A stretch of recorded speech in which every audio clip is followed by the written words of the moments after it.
r/Nosleep. Posted by Reddit user HorrorMode. My friend doesn't allow anyone inside her home after 9:30 p.m. I recently found out why. The happiest couple I've ever met. The couple, to give hope to anyone who didn't believe in love, came crashing down from their happy, cloudless blue sky. And it all began with an old bitter woman. I arrived at JC's house at 5 p.m. sharp. She's always obsessing with the time, questioning why you're a minute late or a minute early, as if she's a detective and you're in her interrogation room. A young woman with pitch black hair, dark clothing, a nose ring, and a few tattoos to go with it all. Her home decorated not too differently from herself, with pumpkins sitting along the porch in September, black wind chimes, and a very welcoming rug at the doorstep that reads, "Leave now." I felt special being the only person she trusted. Still, it took me a few knocks and even a reluctant ring of the doorbell to get her to answer. "Hey," I began, ending the awkward stare down she always initiated when the door opened. "Ralph," she said, smiling. "How are you?" Good. Yourself?" She took a moment to trace the floor with her left foot. "Good." JC and I had planned to go to the movies that night. Well, as long as the movie wasn't too long, as she never allows anyone, even me, inside her home after 9:30 p.m. My nostrils were introduced to the scent of a fresh batch of cinnamon cookies. I had hoped that they were for me, or for us, but JC brought back a bowl of popcorn and a soda for the movie instead, which was fine. I certainly wasn't going to complain, and then end up losing her trust for the next 2 decades. The movie ended. We thought Halloween 2 was okay. I gave myself a little tour while JC went upstairs to find another movie. I was glad she was willing to watch another, that she was beginning to open up and let her friends back into her life. I guess the boredom from all the loneliness she'd been experiencing the past few years finally got to her. My eye caught a picture framed above the fireplace of JC and her ex-boyfriend Tyler. No one knows what happened between them. All we know is that one day they were together and the next they weren't. After the breakup, Tyler simply disappeared and no one's seen him since. And the aftermath shows. It shows in JC's eyes. "Saw 4? JC waved the DVD from atop the stairs, awaiting my response. "Sure."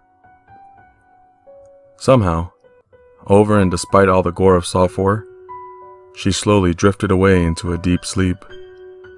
I wasn't really paying much attention to the movie anyways, so that was fine. And it was about time for me to leave soon. I made my way over to the kitchen for a glass of water. I noticed the time was 9:15.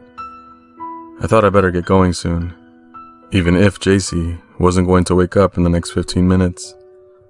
I told myself that I'd wake her before I left out of respect for her rules. I noticed a tray of cinnamon cookies on the counter and figured she wouldn't notice one missing anyway. I looked down the hallway before turning to the sink to see JC still asleep. I didn't want to make too much of a ruckus washing my hands, but it was not the sound of the running water that woke her up. It was my scream. As I washed my hands, I made out the face of a man in the window in front of the sink. I jumped back in shock with JC already running to the kitchen with questions. What? She demanded to know. "Call the cops," I said. "Someone tried to break into your house. I saw them through the window by the sink." "What did he look like?" I don't know. Definitely a man, though. I think he was white." She burst out in sudden laughter. "No more movies tonight, Ralph. Time to go," she said in a condescending tone. She didn't believe me, or she wasn't taking it seriously. "I'm not leaving you here. You're not staying here alone." It's not happening," I sternly interrupted. JC finally noticed the time. Her expression suddenly turned serious, and she uncrossed her arms. "Oh no. Ralph, you gotta go. You have to go. Now. I poked my head to the side, looking out the kitchen. I saw the same man through the living room window this time. Fuck. Holy shit, call the cops. He's right there. JC looked back and saw him too. A very loud and violent bang against the door rumbled throughout the house. She ran for the front door to make sure it was locked. Except, she actually ran for the front door, so I wouldn't look through the peephole. Move! What are you doing? We gotta see this guy's face so we can describe him, I said. Ralph. What? Move! Ralph, please. Confusion hit me. Why won't you move, JC? Tears ran down her face, followed by trails of black eyeshadow. She seemed hopeless, like she'd just given up, like she was finally ready to tell me something. Ralph, do you remember that old woman? The one Tyler and I... She covered her right hand with the sleeve of her sweater and dried her face. The one that me and Tyler visited? Yeah. Okay, what about her? JC and Tyler were as open-minded as they came. They dipped their toes into diverse pools of knowledge. Knowledge in religion, culture, science, you name it. They studied Islam, Christianity, Buddhism, and anything else that sparked their interest. Which is why, at the request of a former friend, they decided to meet with a woman who claimed to possess certain abilities.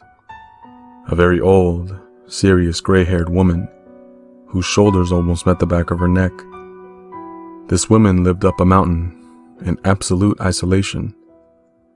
Although open-minded and always willing to listen, JC and Tyler couldn't help but laugh at the woman, who claimed to be the one of the last people on Earth who knew how to practice real witchcraft.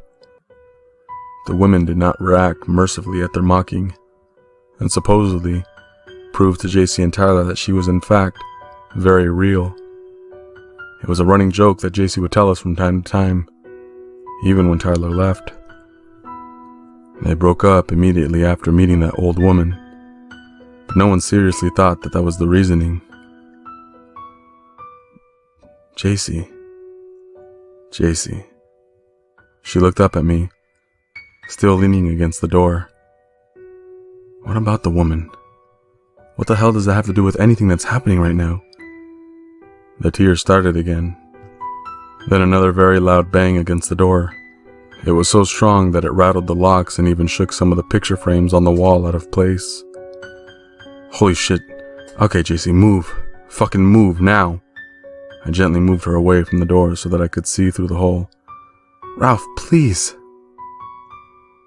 I saw the stuff of nightmares. A man on the ground, standing on all fours.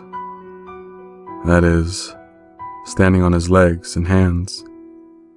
His crooked head looking up at the door, shifting fast, shifting inhumanely at first. His eyes were pitch black, like JC's hair. He was completely naked, with his ribcage poking against his skin. He was standing so close to the door that I was able to see every little detail. And he, or it, opened its mouth to reveal cat-like teeth. I jumped back as it began to bang its head on the door again. I looked at JC, awaiting an explanation. She just looked back at me, as if expecting me to figure it out myself, like I was supposed to know. And she ran to the kitchen and came back with a tray of cinnamon cookies she had baked earlier. She placed her hand on the doorknob, while using the other to carry the tray. They're still his favorite. What are you doing? Don't open the door. She opened the door and walked outside, closing it behind herself.